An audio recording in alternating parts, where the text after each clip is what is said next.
LED. Una nueva forma de entender la radio.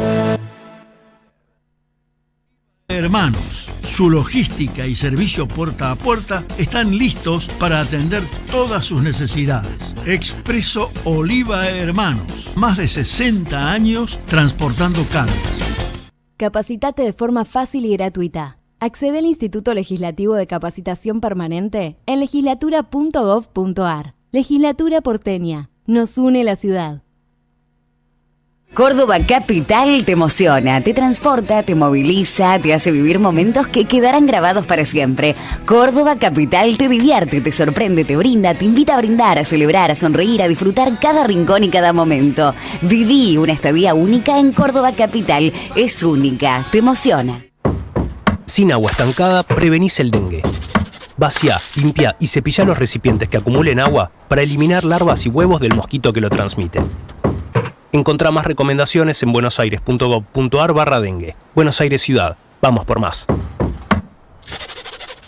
Aquí comienza No la vimos venir. Política, economía, actualidad nacional. No la vimos venir. Para que la realidad no nos encuentre desprevenidos. Con la conducción de Candelaria de la Sota y Alejandro Almendros. No la vimos venir.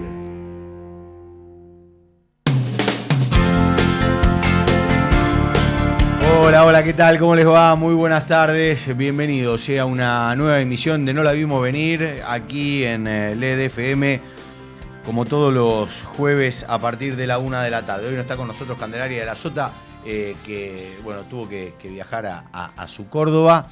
Le mandamos un beso grande a la mamá de Cande, que tuvo una intervención y por suerte está todo bien. Así que, bueno, en un día realmente... muy complejo en lo que tiene que ver con las noticias financieras y lo que está pasando el gobierno nacional, ¿no?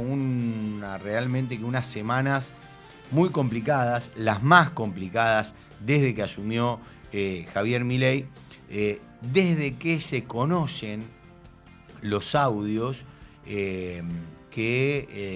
en donde habla Diego Españolo, el ex titular de la Andis, en donde asegura que él conoce que existe un esquema de corrupción y en donde se nombra, entre otros, a Lule Menem y a Karina Milei. A partir de ese momento, el gobierno entró en una debacle que hasta hoy no puede salir. En estos momentos, el Senado de la Nación está debatiendo lo que tiene que ver con la redistribución de los aportes del Tesoro Nacional, en donde tiene amplio número para rechazar un nuevo veto al gobierno de Javier Milei. Sería el tercero en 48 horas, ni más ni menos.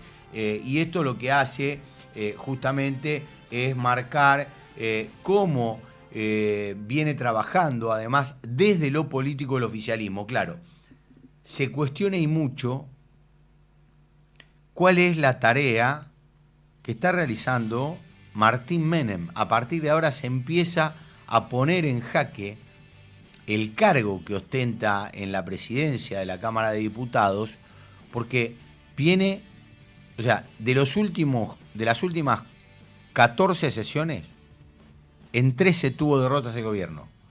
Y esto habla que no hay una muñeca política para tratar no solo de llamar a quienes están en duda, sino a los propios. Ayer hubo 8 diputados del PRO que votaron en contra. El PRO está roto, el PRO yo te diría que casi no existe más, es un partido que volverá a reconstruirse desde cero, pero hoy prácticamente no existe. Ayer te diría que casi hubo alegría, por decirlo de algún modo, en la ciudad de Buenos Aires cuando se vieron las escenas de discusión a cielo abierto entre Silvia Lopenato y Cristian Ritondo, un Cristian Ritondo totalmente desencajado. A mí la verdad que me llama la atención cuando lo escucho a Fernando Iglesias, un provocador serial, alguien que permanentemente juega al límite de lo institucional y de lo constitucional, con las cosas que dice y con lo que promueve, que porque Silvia Los Penato le dijo, ojalá que la gente te lo haga saber en la calle lo que estás haciendo, la denunció adentro del partido para que el partido tome medidas. Sé que hay algunas charlas o algunos que quieren volver a reconciliar a Mauricio Macri con Horacio Rodríguez Larreta. A mí me lo descartan, pero ya hay algunos que empiezan a visualizar. Recuerden que nosotros le contamos que Macri había dicho hay que esperar porque en diciembre puede haber novedades, ¿no? Y esto tiene que ver no con que pase algo a lo que estamos acostumbrados, sino con que el gobierno empieza a perder credibilidad. Y esta credibilidad ya se venía observando en donde el Instituto Torcuato Di Tella marcaba que el índice de confianza ciudadano venía cayendo. Desde que se conocieron los audios de Españolo, el gobierno perdió 14 puntos en el índice de confianza. Y es un indicador. Y por eso, ahora, es que el gobierno lo vuelve a llamar a Santiago Caputo para que justamente él retome las riendas de la campaña. ¿Qué es lo que hace Caputo? Todo lo contrario a lo que decían que no iban a hacer. Lo modera Milei. ¿Se acuerdan cuando nos cuestionaban a nosotros que decíamos que las formas eran tan importantes como el fondo? Y a muchos nos trataban de ñoños republicanos, de ensobrados. Bueno, hoy Milei empieza a decir, bueno, no voy a insultar más. Hace 20 días se dieron cuenta, los focus group le marcaban, mire, esto empieza a caer, no se detiene la caída, y uno de los puntos con los propios, con los que votaron en segunda vuelta, tiene que ver también con la forma y con el fondo. Porque el fondo es que ayer fueron contra las universidades públicas, o iban contra el financiamiento de las universidades públicas, y Pamela Verasay, ustedes dirán quién es Pamela Verasay, muchos no la conocen, diputada nacional por la provincia de Mendoza, del radicalismo, de la línea de Alfredo Cornejo, el gobernador de la provincia, que votó en contra del veto. ¿Por qué la menciono a Pamela Verasay? Porque Pamela Verasay va segunda en la lista detrás de Luis Petri, el ministro de Defensa. En la misma lista. O sea, están en una encerrona política, porque el problema lo tienen adentro. Por eso es que Santiago Caputo retoma esta situación y empieza a decir, bueno, moderemos al presidente, subamos el rango de Secretaría de Interior a Ministerio para que haya un Ministerio del Interior. ¿Cómo no va a haber un Ministerio del Interior? Una cosa realmente absurda, porque el ministro del Interior es el que maneja la relación con las provincias.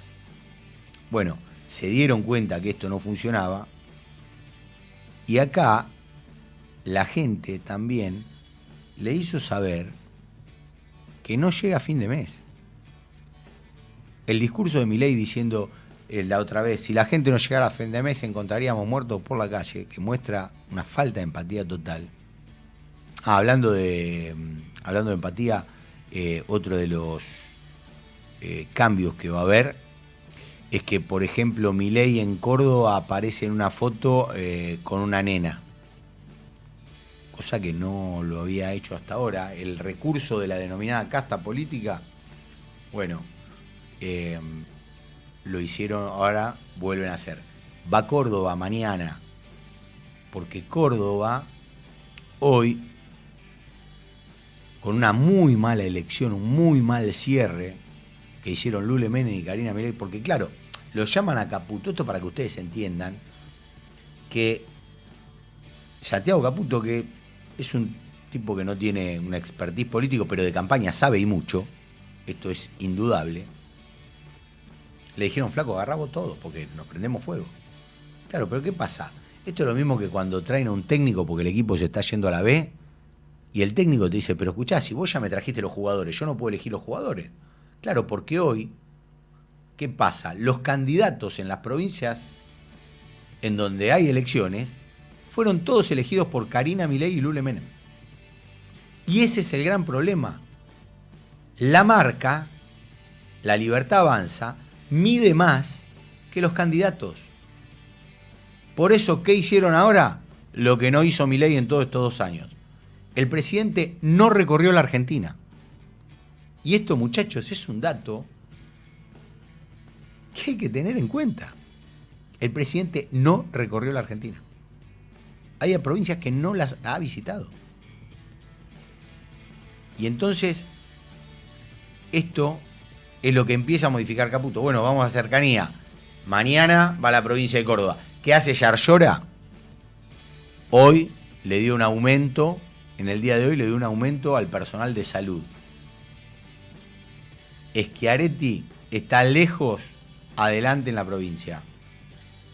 A Gonzalo Roca, que es quien está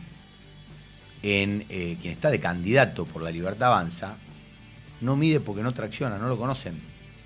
Lo que conocen es la marca La Libertad Avanza, por eso va Milei mañana ahí. Y va con Adorni, y va con todos para tratar de levantar. Porque también Natalia de la Sota está midiendo un montón. Y le resta diputados. 9 diputados elige la provincia de Córdoba. Y 9 elige la provincia de Santa Fe, en donde también están mal. Porque allí está Gisela Scaglia, que es la vicegobernadora, que está midiendo muy bien. Está una dirigente de la línea Agustín Monteverde en el peronismo que mide muy bien. Y el dirigente de La Libertad Avanza es un chico que tiene 25 años, que no lo conoce nadie. Entonces no traccionan. Y allí se juegan 9 diputados también. Entonces, esto, ¿de cuál es la importancia? La importancia es lo que va a pasar en el próximo, a partir del próximo 10 de diciembre, cuando justamente haya una nueva composición en el Congreso Nacional, que nuevamente no va a tener los números el Gobierno Nacional. Y entonces salen a hablar de ese famoso riesgo Cuca. Lo que pasa es que a la gente no le alcanza la plata. Ese es el problema. La gente vota con el bolsillo. Lo hizo históricamente. Vos tenés un 30% que nunca votaría al peronismo, un 30% que hoy no le importa si existen casos de corrupción en el gobierno nacional, ¿no? Lo van a votar igual. A lo mismo, digo, este mismo que no le importaba, que vos le decías a la gente, pero escuchá, se está afanando la guita en el gobierno del kirchnerismo. No, mentira. Bueno, ahí tenés un montón de funcionarios presos. La expresidenta está cumpliendo prisión domiciliaria. Por lo tanto, digo, y vos tenés un 30% que lo va a votar igual. El problema es el otro 40%, el que está en el medio, que vota con el bolsillo. Que no vota ni a uno ni a otro. Dice, bueno, flaco, hoy te dimos la responsabilidad a vos. Y vos no llegamos a fin de mes. El otro día me decía un consultor, me decía que la diferencia entre votar a Milei y votar a kirchnerismo eran 8 días. Y yo le digo, ¿pero cómo son 8 días? ¿De qué? No entiendo lo que me estás diciendo. Me dice, claro, antes con el kirchnerismo llegabas al 20, al día 20. Hoy llegás al día 12. Y esa diferencia de 8 días es la que hace que los sectores sociales más castigados se dieron vuelta en la votación. Es tan simple como esto. Ahora va a ser más corto. Por supuesto, que la diferencia que haya en la nacional, digamos, en la provincia de Buenos Aires. ¿Por qué? Porque la gente va a ir a votar, va a haber gente que va a ir a votar un poco más, y ahí es donde van a bajar la cantidad de número, de porcentaje que sacó de diferencia, esos 14 puntos que sacó el peronismo en la provincia de Buenos Aires. Pero va a ser muy difícil. Hoy se conoció una encuesta de CB Consultores que le da 6 puntos arriba a Tayana de Spert. Y entonces, bueno, esa es una diferencia más que importante en lo que tiene que ver con esto. Pero ayer pegó y fuerte lo que tiene que ver con el tema universidades. Porque se metieron con algo que es la base de la sociedad, que es la educación. Que a partir de esto vamos a poder salir adelante. 16 minutos pasaron de la 1 de la tarde, estamos en comunicación con Franco Bartolacci, rector de la Universidad Nacional de Rosario. Hola, Franco. A ver, ahora lo estamos por enganchar.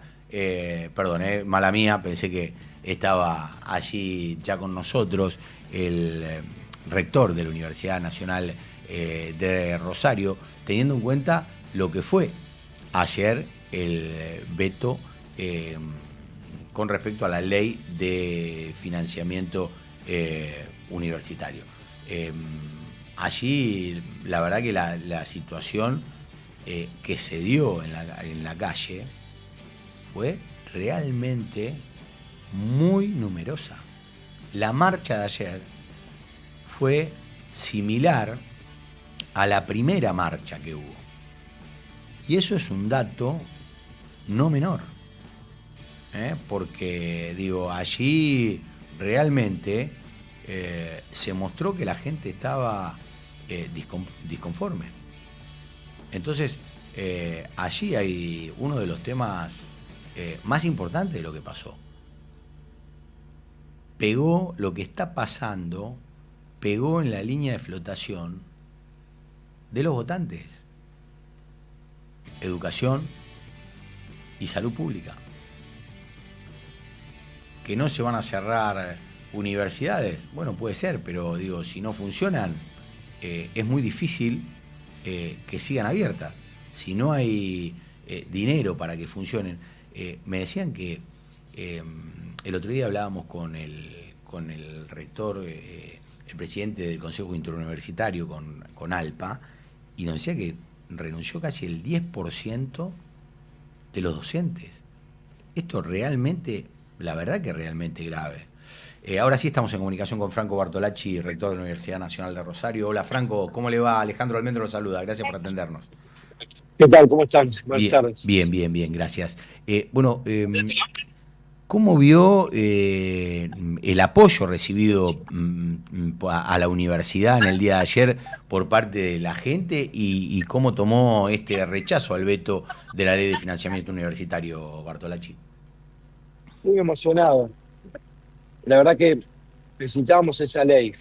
A veces es difícil contar en palabras la enorme cantidad de dificultades que estamos atravesando para sostener todo lo que sucede en el ámbito universitario. Y para poder llegar sin dificultades a fin de año necesitábamos que se apruebe la ley. Y ayer fue extraordinario lo que pasó en todo el país, con plaza llena de gente, extraordinario lo que pasó en Rosario y en toda la región, y maravilloso lo de Buenos Aires con la sociedad acompañando, y sobre todo con el compromiso adentro de la Cámara de Diputados de los legisladores, que tomaron una decisión pensando en el futuro de las próximas generaciones. Y eso realmente para nosotros fue un abrazo de las instituciones y de la gente para poder sortear este momento tan complejo. Franco, ¿cómo están ustedes hoy funcionando con el presupuesto que le envían a la Universidad Nacional de Rosario? Con muchas dificultades, con enorme esfuerzo, que lo sostenemos porque somos conscientes de los sueños de los jóvenes que llegan a la universidad, del esfuerzo que hacen las familias para que esos sueños sean posibles. Pero hay un momento donde no se puede más y estábamos llegando a ese momento, por eso venimos advirtiendo hace 2 años, porque no queríamos llegar a este punto, a este estado de situación. Entonces empezamos a perder recursos humanos, cuando no los perdemos hay pluriempleo, eso también deteriorando la actividad académica, empezamos a tener dificultades para mantener nuestros edificios, la inversión en tecnología, para desarrollar proyectos de investigación. Todo eso empieza a lesionarse de a poco. Que aparezca la ley ahora, bueno, es un alivio para poder pensar en el futuro inmediato desde un lugar distinto. Ojalá se promulgue rápido, después de que el Senado la apruebe, ojalá se promulgue rápido, podamos despejar este tema de agenda y dedicarse cada quien a lo que corresponde. En nuestro caso, hacer todo lo que hace falta para que la universidad esté mejor. A mí me dio la sensación hoy, no sé si Franco si escuchó hoy a la mañana la conferencia de Adorni, en donde dijo, bueno, para financiar esto tendríamos que suspender todo el presupuesto del Congreso durante 4 meses, dice, o elevar el IVA del 21 al 24% durante 45 días, eliminar por 1 año y medio todos los subsidios al transporte. Me da la sensación que el gobierno no lo va a implementar. Bueno, estará el camino de la justicia, si eso es así. Pero tenemos una herramienta. No es válido ese argumento, porque yo podría decirle, bueno, den marcha atrás con el incremento del 1000% que le dieron a la CIDE, a los servicios de inteligencia, y con eso también se financia. Algo que es más importante y que tiene que ver verdaderamente con la inteligencia de un país es la universidad pública. Franco, ¿cuánto hace que usted es rector de la Universidad Nacional de Rosario? Yo soy rector desde hace 6 años, voy por el 2.º año del 2.º periodo. Ok, y hoy en eso que hablaba Adorni, decía, por ejemplo, que en la gestión de Sergio Massa, las universidades tuvieron 0 pesos de actualización con una inflación superando al 200%. ¿Esto es así? Digo, ¿a ustedes digo, esto es real? Porque convengamos que las universidades vienen teniendo un flojo presupuesto por parte de los gobiernos nacionales desde hace varios años, no es de ahora. Digo, ahora tal vez se ha incrementado. No, por supuesto que tenemos problemas desde mucho antes y que no siempre el presupuesto y el salario estuvo bien. Es tan cierto eso como que nunca estuvo tan mal como ahora. Las dos cosas son claras. Entonces una cosa no quita la otra. Es bastante agotador estar todo el tiempo a los banquinazos, ¿no? Y parece que si vos decís una cosa estás de un lado, estás del otro. Yo estoy parado en el mismo lugar de siempre, que es en la defensa de la educación pública. Hace 30 años que digo lo mismo y exijo lo mismo ante cualquiera, cada vez que es necesario. Entonces, no tomo ese argumento. No es cierto que no hubo actualización, sí es cierto que se hizo un recorte en un momento de 70.000 millones, que afectó a todas las universidades, como es cierto también que en ese momento también nos manifestamos, particularmente al rector de la Universidad Nacional del Litoral y en mi caso como rector de la Universidad Nacional de Rosario, cuestionando ese ajuste. ¿Qué sensación tenés cuando lo escuchás al secretario de Política Universitaria, Alejandro Álvarez, cuestionando a los rectores, que dice que ganan 6, 7 veces más que un funcionario? Bueno, de hecho se metió Luis Caputo también con el vicerrector de la Universidad de Buenos Aires. No, es un irresponsable. Yo no voy a responder cada una, porque además es imposible, es todos los días una mentira distinta. Pero es un irresponsable. Él tiene a cargo la política universitaria del país. Y resulta que todos los problemas son de todos menos de él. Es el que tiene que solucionar los problemas del sistema universitario. Como yo tengo que gestionar la universidad, y si hay un problema tengo que hacerme cargo, porque soy el rector de la universidad. Entonces él en lugar de hacerse cargo, lo que hace es desparramar mentiras por todos lados para intentar desprestigiar de alguna manera y que eso fundamente el ajuste en curso. No tenga ninguna duda que no hay otra vocación más que esa. Pero eso vale para un tuitero, no para un funcionario, porque todos los argentinos, así como a nosotros nos dan un sueldo y somos servidores públicos y tenemos que dar cuenta por lo que hacemos al frente de la universidad, a él también, Y no hubo una sola política universitaria, ni una sola política universitaria en 2 años más que el ajuste. Franco, pregunto desde el desconocimiento. ¿Tiene título universitario el secretario de Políticas Universitarias, Alejandro Álvarez? Sí, entiendo que tiene un título en la Universidad de El Salvador y un docente de la Universidad de Buenos Aires. Perfecto. No, lo preguntaba sin ningún otro sin hacer chicana, ¿no? Pero fíjate la diferencia. Si vos le haces una pregunta así respecto de mí al secretario, probablemente te diría una barbaridad. Y si no te dice una barbaridad, te inventa algo. Es el modus operandi. Y es de locos que estemos en esa situación. Lo que debería hacer es convocarnos y ver cómo resolvemos este problema, punto. No más. ¿Cuántos docentes perdiste ahí en la Universidad de Rosario? O que dejaron la totalidad, que antes tenían dedicación completa y hoy, bueno, van una hora porque necesitan un pluriempleo. Nosotros tuvimos 100 renuncias el año pasado y llevamos 100 en el primer semestre de este año. ¿De cuánto, Franco? Y de un total de 7.000 docentes aproximadamente. Es un montón, ¿no?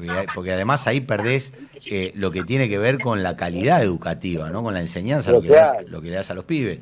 Y cuánto, viste que empezaron a hacer ahora, a decir que, y yo también creo que hay que ver eso, que es lo que está pasando, porque tenemos una cantidad de chicos que ingresan, un alto porcentaje de chicos que ingresan, que después no terminan tanto, ¿no? Creo que estaba en 40 y pico % de la cantidad que ingresaban. ¿Qué es lo que pasa ahí en el medio? No, a ver, hay muchas cosas para discutir ahí. Hay un problema grave de un pasaje de la escuela media a la universidad que no está resuelto. Y eso implica que tengan muchas dificultades los jóvenes cuando ingresan a la universidad para poder desarrollarse académicamente. Y después hay reformas que tiene que hacer el sistema universitario, que nosotros la estamos haciendo, algunas, otras faltan, depende de la universidad. Nosotros avanzamos mucho para poder solucionar esa situación. Eso es verdad que es un problema que tiene la universidad pública. Es falso cuando se mide la productividad, entre comillas, de la universidad respecto a la cantidad de graduados, como si fuera una máquina expendedora de diplomas. Sí, claro. Y la universidad es mucho más que eso.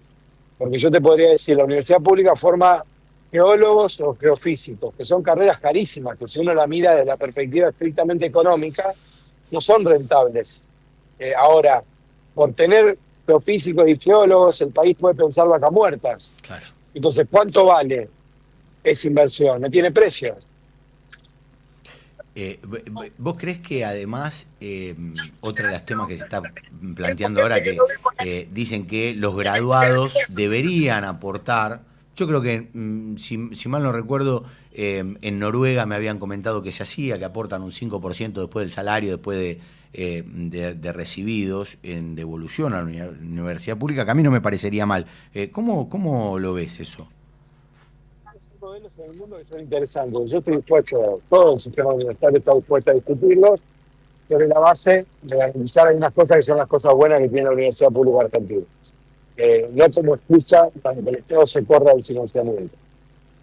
Pero de hecho yo saqué una convocatoria ahora en Rosario para un aporte voluntario a quienes se formaron en nuestra universidad.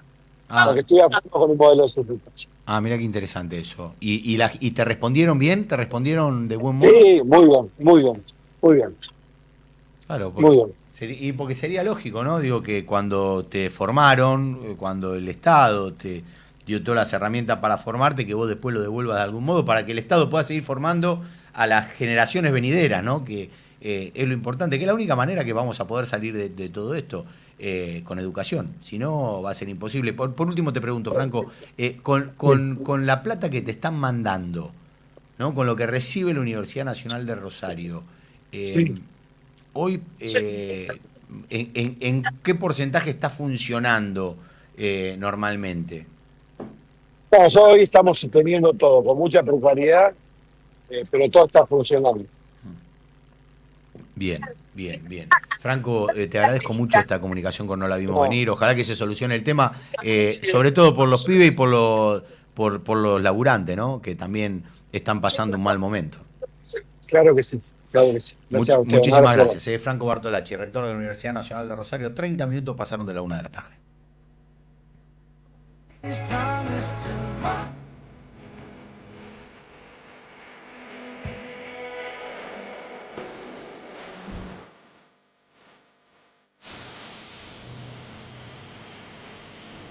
Bien, decíamos, 30 minutos pasaron de la 1 de la tarde. Che, Ya superó los 1.400 puntos del riesgo país. Una mala jornada financiera para los activos argentinos. Los bonos de la deuda se desplomaron 12%.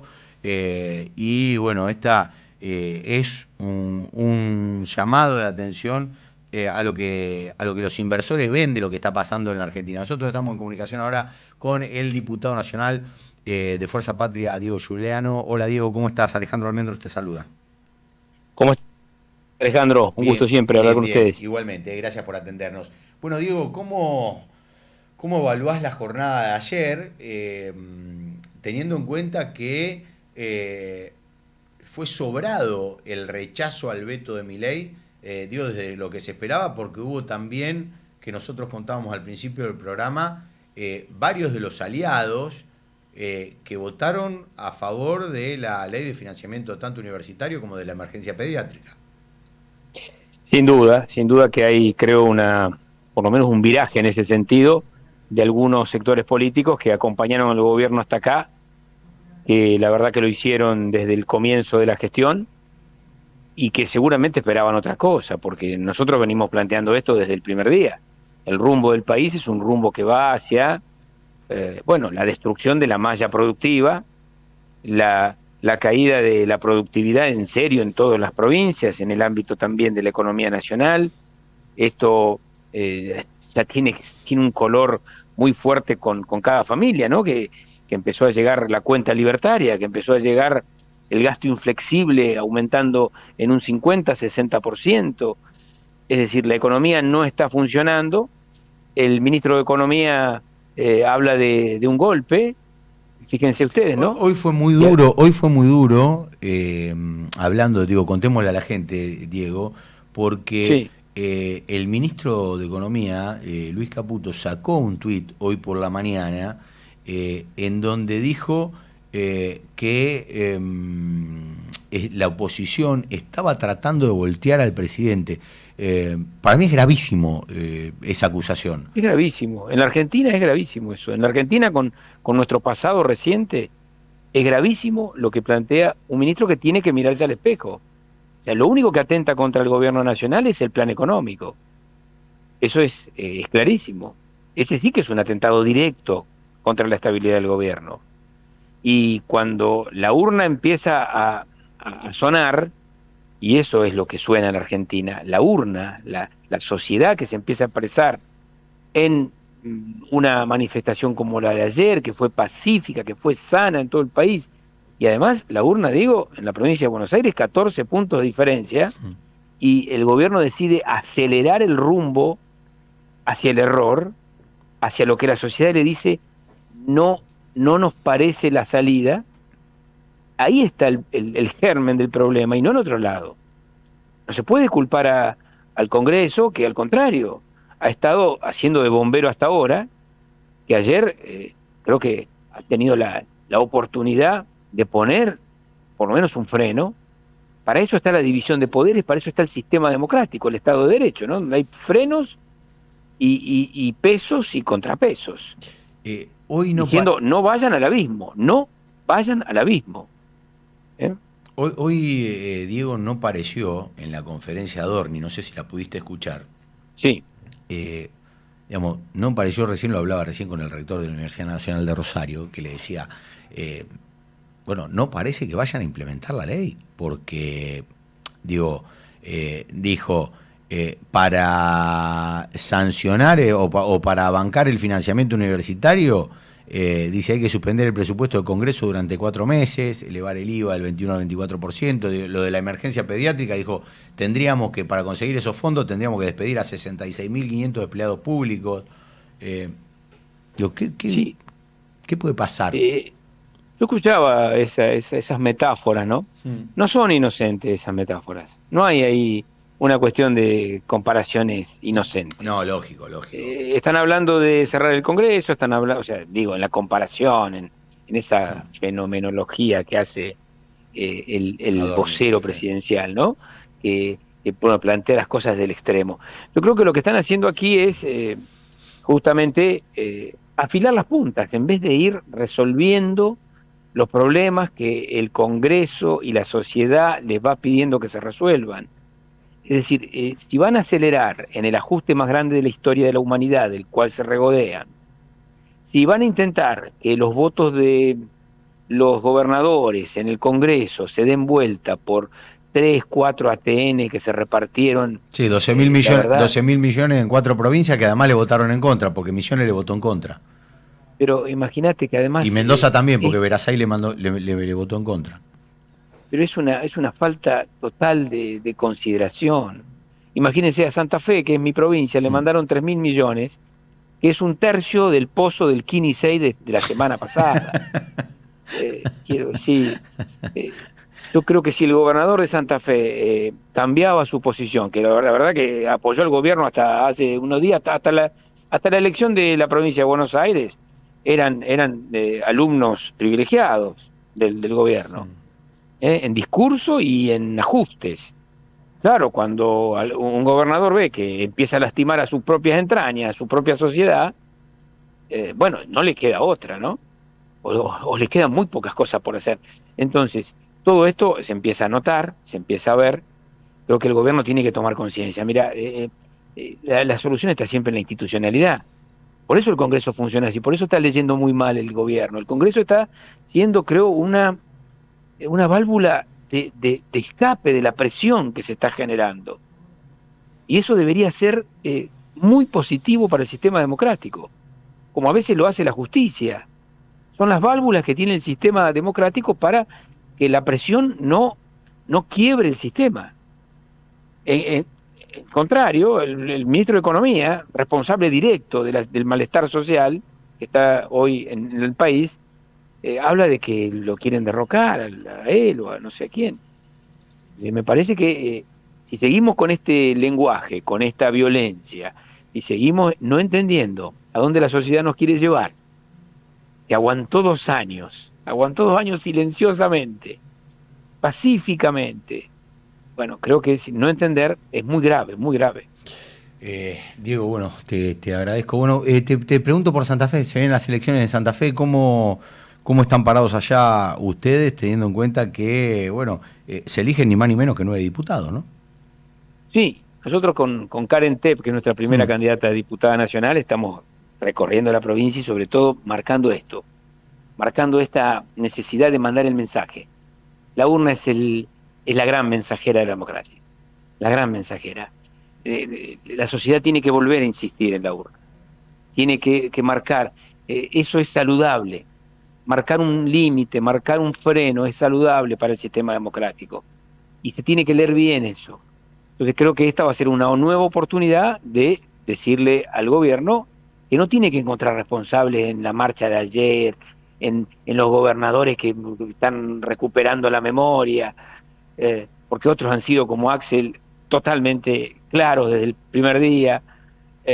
Tiene que empezar a entender que van por el camino equivocado, y creo que eso en democracia ha pasado muchas veces, se rectifican los rumbos y se empieza a pensar, en vez de en el equilibrio fiscal, que todos hablamos de equilibrio fiscal, pero el problema es que el equilibrio fiscal es el resultado del equilibrio social.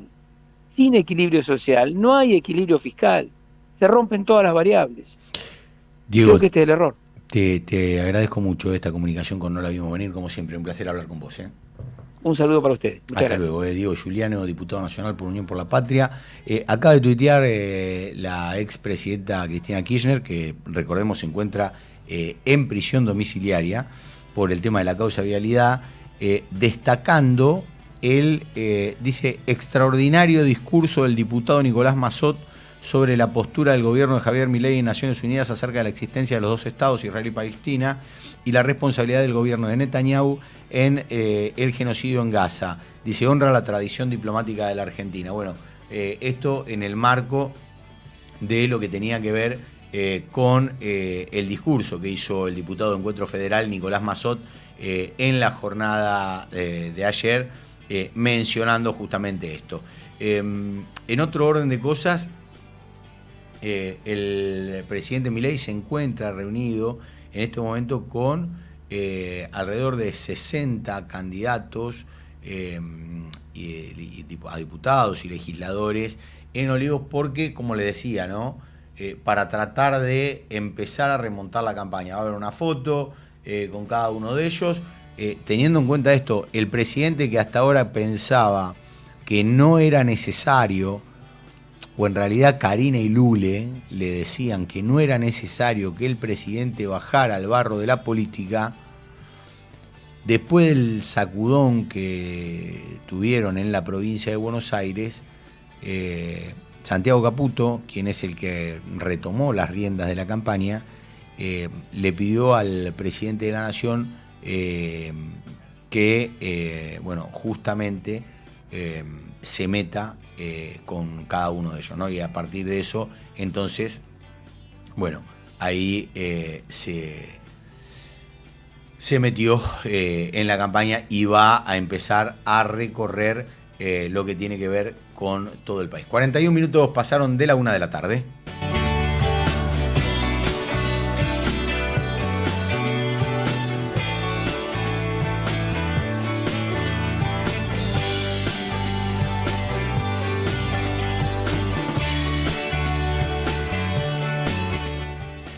Bien, 42 minutos pasaron de la 1 de la tarde. Estamos ahora en comunicación con el presidente de las Confederaciones Rurales de Buenos Aires, de Carvap, Ignacio Kowarski. Hola Ignacio, ¿cómo te va? Alejandro Almendros te saluda, ¿cómo estás?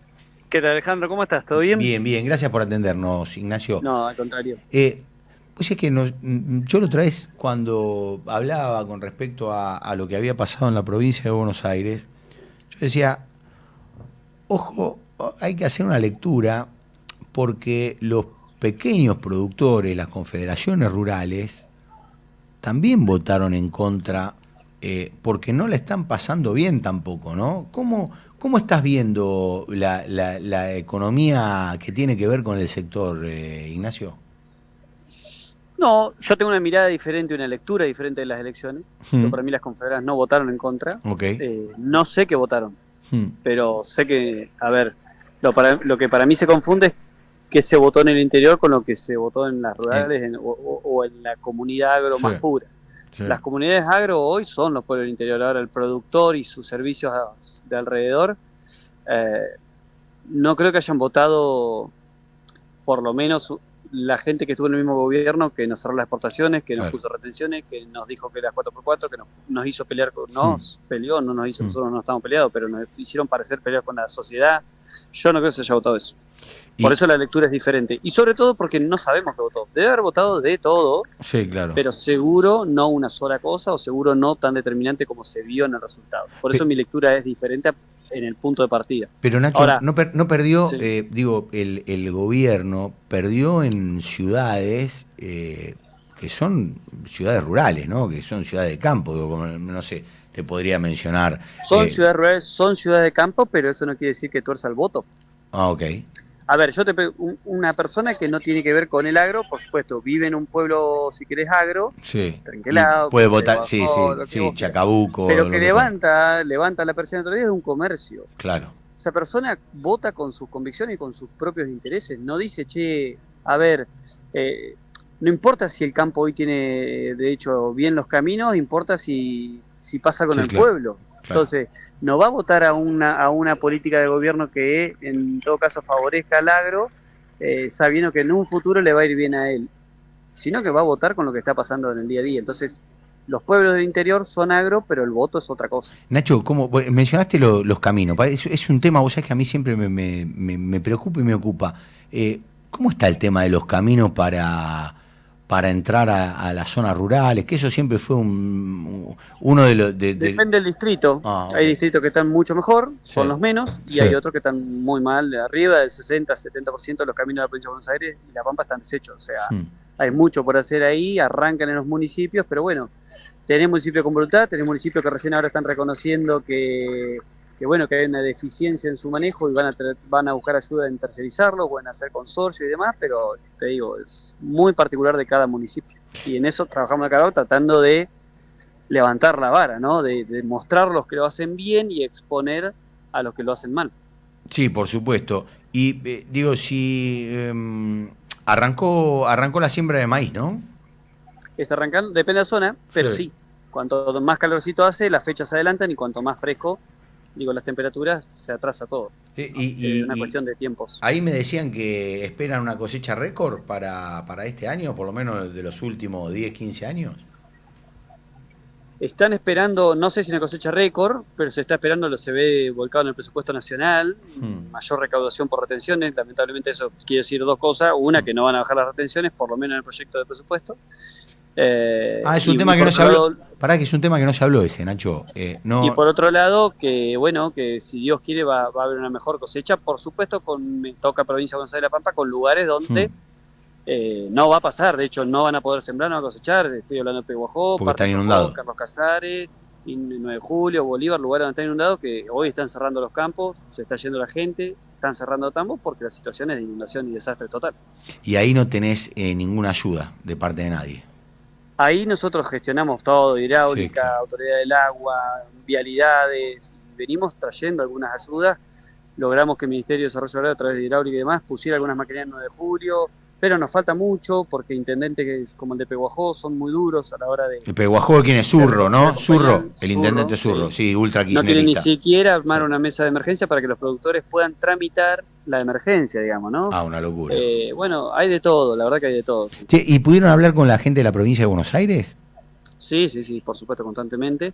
De hecho, ahora tengo que llamar al ministro porque Carlos Casares está muy postergado en todo esto. 9 de Julio va caminando con algunas llegadas de maquinaria, pero Carlos Casares no está pasando. Entonces, bueno, nosotros tenemos que hablar con todos. Tenemos que hablar con provincia, tenemos que hablar con Nación, tenemos que hablar con los intendentes. Carabap es un poco el amortiguador y el gestionador de lo que pasa en la ruralidad, porque las provincias, las rurales de Buenos Aires y La Pampa pertenecen a Carabap en el sentido de pertenencia de trabajo, además de estar afiliadas y juntarnos una vez por mes en el consejo. El volumen de trabajo que tenemos todo el tiempo. Ahora acabamos de decir, fíjense que hay un puente de Ruta 5 en Bragado, que si sigue erosionándose por el agua, guarda que no se nos caiga, así como se cayó un puente de la tren ayer. Bueno, todo el tiempo tenemos información de nuestras rurales que tienen mucho volumen de trabajo, ¿no? Con respecto a lo que decías de las retenciones, ¿ahí no aparece nada en el presupuesto del año próximo, el que fue presentado? Y aparece mayor recaudación. Si es mayor recaudación es porque espero no se suban, pero sí que se mantienen, y como hay una compensación de volumen, ahí probablemente haya mayor recaudación. Entonces, bueno, eso es por ahora lo que hemos podido hablar. Por supuesto, esto hay que pasar por el Congreso y bueno, hay que hacer muchas cosas todavía. Hoy, ¿cuál es la mayor necesidad que tienen, Ignacio? No, son muchas. A niveles municipales, provinciales y nacionales hay muchas. Por supuesto hay que atender la coyuntura hoy de inundaciones y demás, pero después hay cosas mucho más a largo plazo, que son políticas agropecuarias que necesitamos en todos lados, ¿no? De una vez por todas entender que el campo es un aliado para el país. No solamente para la ciudad, sino para la política, para el país, claro. En el sentido de ojalá nos saquen un poquito de pata de encima y podamos vernos reflejados como está pasando en Brasil y en Paraguay, que el agro triplica sus producciones y se genera empleo, se genera riqueza, y eso, ¿no? Hoy recién nombrabas el tema del cierre de tambos. Sí. ¿Esa es la industria que más está sufriendo hoy, la lechera? ¿Cómo? ¿Es la industria que más está sufriendo hoy esa? No, si querés, el grano es la que más está sufriendo en cuanto a rentabilidad. Lo que tiene la lechería sí tiene sus vaivenes. Ha habido un congelamiento de precios, ha habido mucho aumento de costos de estructura, costos directos, y bueno, eso hace que todo lo bien que estaba yendo hace un año, ya este año se haya postergado un poco, ¿no? Tambo tiene grandes desafíos. Tenemos una lechería muy desordenada todavía, en el sentido de que no tenemos un canal de comercialización claro. Es muy mano a mano, muy, ¿viste? Y bueno, la verdad que hay mucho por hacer en ese sector todavía. Te agradezco mucho, Ignacio, esta comunicación con No La Vimos Venir. Ojalá que puedan solucionar sobre todo los temas de la gente que está pasándola mal ahí con el tema del agua, porque eso hace no solo al dueño directo de los campos, sino también a todos los que están laburando, ¿no? Sí, la verdad que sí. Ojalá de a poco podamos ir construyendo algo distinto, y bueno, en ese sentido tienen que contar con Carabap, ¿no? Te agradezco mucho, que tengas un buen día. Hasta luego. Hasta luego. Ignacio Kowarski, presidente de Confederaciones Rurales de Buenos Aires y La Pampa. 50 pasaron de la 1. Vamos y venimos, dale.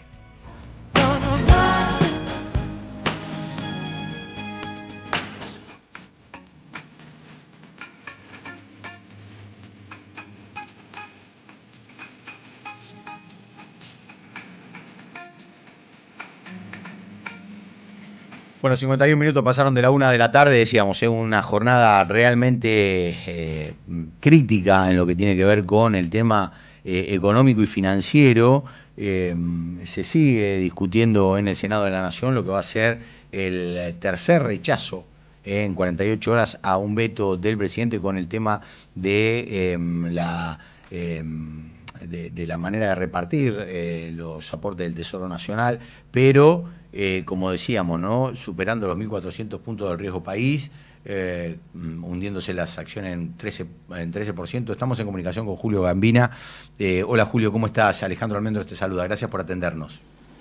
¿Qué tal? Un gusto, ¿cómo están? Bien, igualmente. Bueno, Julio, ¿cómo estás observando sobre todo lo que tiene que ver en el día de hoy con lo que ha pasado con el tema del riesgo país, que superando los 1.400 puntos por primera vez en lo que tiene que ver con el gobierno de Milei, y lo que está pasando con el tema de la economía en general, ¿no?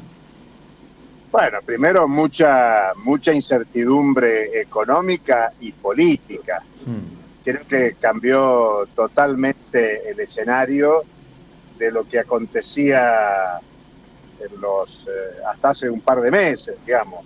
Si bien ya a principio de año había aparecido el tema de la corrupción, el tema de los audios de Españolo, bueno, agigantó el tema del fentanilo y estos audios por la discapacidad y las coimas de los laboratorios, involucrando empresarios con funcionarios, generó un descrédito muy grande, una desconfianza, y había problemas estructurales de orden económico, donde el termómetro, lo visible, el tipo de cambio. La presión por la devaluación es un tema que viene desde hace mucho tiempo y ahora está exacerbado.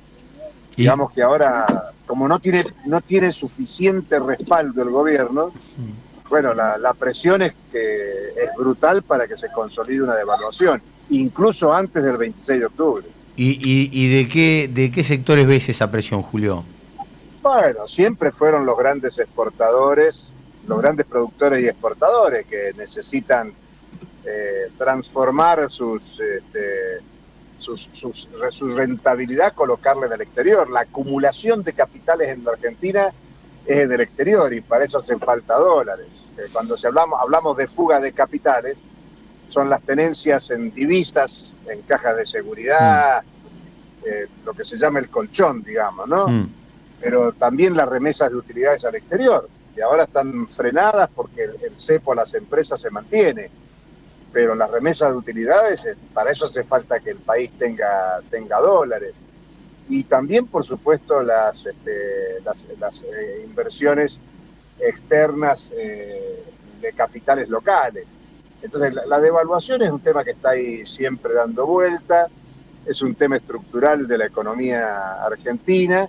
Yo insisto, es el termómetro, no es el principal problema, porque yo a esta altura preferiría que estuviéramos hablando de qué pasa con la alimentación de la población, qué pasa con la educación, con la salud, con todo esto que se llaman derechos, y que el gobierno, bueno, las declaraciones, a Milei le duró, ¿cuántos días le duró la calma, la tranquilidad, el discurso que acepta la derrota del día lunes, del día domingo, y el mismo lunes presentando el proyecto de presupuesto como orientado a no criticar, a no descalificar, a parecerse más a un presidente que a un comentarista de televisión? Se acabó. Ustedes vieron los comentarios del día hoy, tanto Milei como el ministro de Economía, con improperios. Todo aquel que no piense como ellos es un golpista, es antirrepublicano.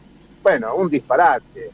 Y encima venimos de escuchar a quien fuera viceministro de Caputo diciendo que el plan era una quimera, que ni siquiera lo podían poner por escrito para defenderlo ante el Fondo Monetario, y por lo cual se afirma que el préstamo del fondo es un préstamo político, de un guiño del presidente de Estados Unidos que afianza su principal amigo político en la región, que es Milei. Y te diría que hoy el gobierno está a la espera de que llegue una mano, tal como Scott Bessent, el secretario del Tesoro de Estados Unidos, dijo en abril que si hacía falta el Tesoro ponía recursos, como lo hizo con México en la crisis de la deuda a comienzo en la crisis del tequila. Sí, allá con Fox, así, ¿no era con Fox en ese momento? Claro, pero así como no es muy habitual que el Tesoro salga a sostener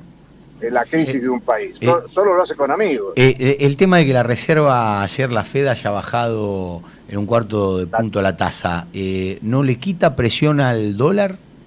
No, es más, la tasa, Trump quiso echar a una directora del fondo de la Reserva Federal y no pudo. Sí.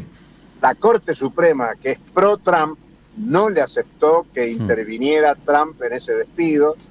Trump quiere echar al titular de la Reserva Federal, le pidió que baje 4 puntos la tasa de interés y la bajó en 0,25. La decisión de ayer es una decisión largamente esperada por el gobierno, porque el gobierno estadounidense quiere reactivar la economía, y claro, los de la Reserva Federal son también monetaristas, como Milei, curiosamente, y dicen, si bajamos la tasa de interés van a crecer los préstamos, se va a reactivar la economía, y vuelve la inflación. Estados Unidos está preocupadísimo con la inflación, que es muy lejos de la inflación argentina, pero es una descripción monetarista que tiene tanto Trump como la Reserva Federal, como Milei, que es errónea, que no tiene nada que ver, y Milei ayer en Paraguay festejó que bajó la inflación del 1,5 diario al 1,5 mensual. Ni siquiera esa es la cifra, pero no importa. Pero estos datos que estamos viendo, de crecimiento de la cotización del tipo de cambio, del riesgo país, todo esto va a impactar en precios como está impactando, es un dibujo la inflación. Acá el dato novedoso es que se le ha dado vuelta a la situación en una parte importante de sus votantes.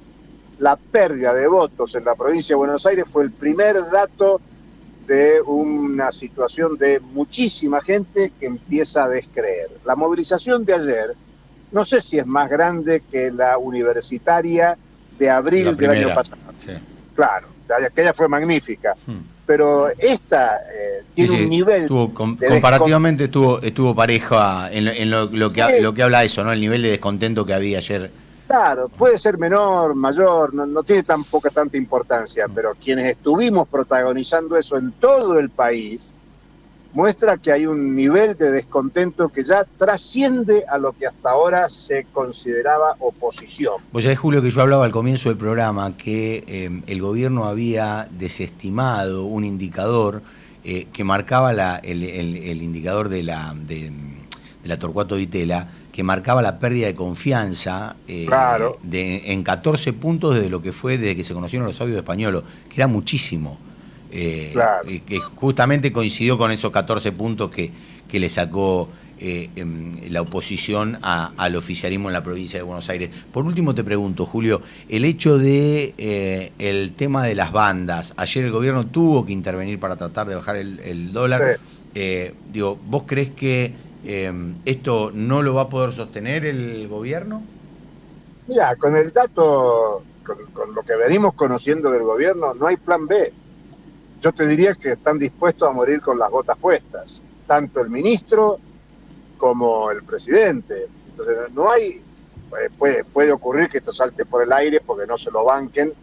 Técnicamente el presidente del Banco Central, otra que presidente de un banco autónomo, independiente. Es un presidente subordinado, es el socio de Caputo en la consultora, una consultora que por supuesto tiene que ver con los principales operadores del capital financiero internacional y deben estar llamando por teléfono para buscar un salvavidas de última hora, pagando tasas de interés que nos van a costar muy fuerte al conjunto de la población argentina, porque la Argentina sigue siendo un país pagador. Más allá de momentos de default, siempre la Argentina termina renegociando y pagando. Y por lo tanto es muy difícil saber qué va a hacer el gobierno, hasta cuándo va a aguantar, pero no hay plan B. Y ellos todavía a lo mejor no les cayó la ficha de lo que está representando esto políticamente. Y yo también en ese plano digo, no subestimemos lo político, porque Milei fue derrotado en la provincia, pero de la nada constituyó la segunda fuerza política y ha construido un partido nacional. Bueno, ¿lo puede hacer valer o no? Hoy hay encuestas que todavía dicen que nacionalmente está competitivo, que puede todavía generar condiciones para sumar más legisladores en octubre. Creo que el gobierno está como jugando al ajedrez o al póker o al truco, si vos querés, y está pensando si seguir mintiendo o irse al mazo. Bueno, eso no lo podemos definir. Técnicamente está en una situación muy compleja. Te diría que esto del riesgo país muestra la preocupación de las consultoras vinculada a la banca transnacional. Si alguien me pregunta, yo digo, no tengan en cuenta eso es una mentira, eso del riesgo país. Pero bueno, pero el riesgo país está en la tapa de todos los diarios y lo miran todos y agrega desconfianza a la situación. Lo último que te pregunto, porque vos antes mencionaste el tema de lo que tiene que ver con la inflación. Ustedes tienen datos que están llegando lista de precio con remarcación. Todo eso existe. El único límite para no remarcar es que no hay capacidad de consumo en la población, en una parte muy importante de bienes, incluso servicios. El propio gobierno ha parado los tarifazos, ha ralentizado los tarifazos. Entonces la inflación está contenida porque políticamente se la frena con determinadas medidas, entre otras el ancla cambiaria, el ancla salarial. Cómo se han pisado los salarios de los estatales en primer lugar, pero incluso del sector privado con convenio colectivo. Entonces también hay algo que no pueden aumentar y resignan una parte de rentabilidad los capitales que pueden para intentar seguir manteniéndose en el mercado. O sea, que la inflación también es un dato que está en el aire. Ahí el último dato de inflación mayorista es de repunte, de crecimiento, y la economía viene mostrando una ralentización. Milei acaba de decir que se creció en los primeros meses al nivel del 6%. Bueno, ni es lo que dice el proyecto de presupuesto, ni es lo que marca los propios datos que difunde el INDEC, que son obtenidos de las fuentes oficiales. Así que el nivel de recesión por caída del consumo es muy fuerte y eso es mucho más importante que el tipo de cambio. Julio, gracias por esta comunicación con No la vimos venir. Gracias por llamar. Hasta que esté bien. Julio Gambini, economista. Bueno, como siempre nos quedamos cortos de tiempo. Le agradecemos muchísimo a todos los que estuvieron del otro lado, los que estuvieron haciendo también el programa con nosotros. A Nico en los controles, muchísimas gracias. Demi Andaloia en la asistencia de producción periodística Ariel Martínez. Muchísimas gracias a los chicos de la radio. Le mandamos un beso grande a Candelaria, a su mamá. Le mandamos un beso grande también, que se recupere prontito, que se le pasen las nanas. Mi nombre es Alejandro Almendros, perdón por la realidad. Chau.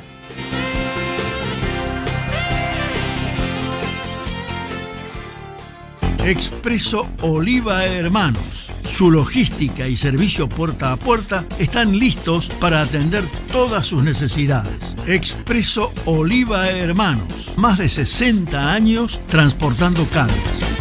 Capacitate de forma fácil y gratuita. Accede al Instituto Legislativo de Capacitación Permanente en legislatura.gov.ar. Legislatura porteña. Nos une la ciudad.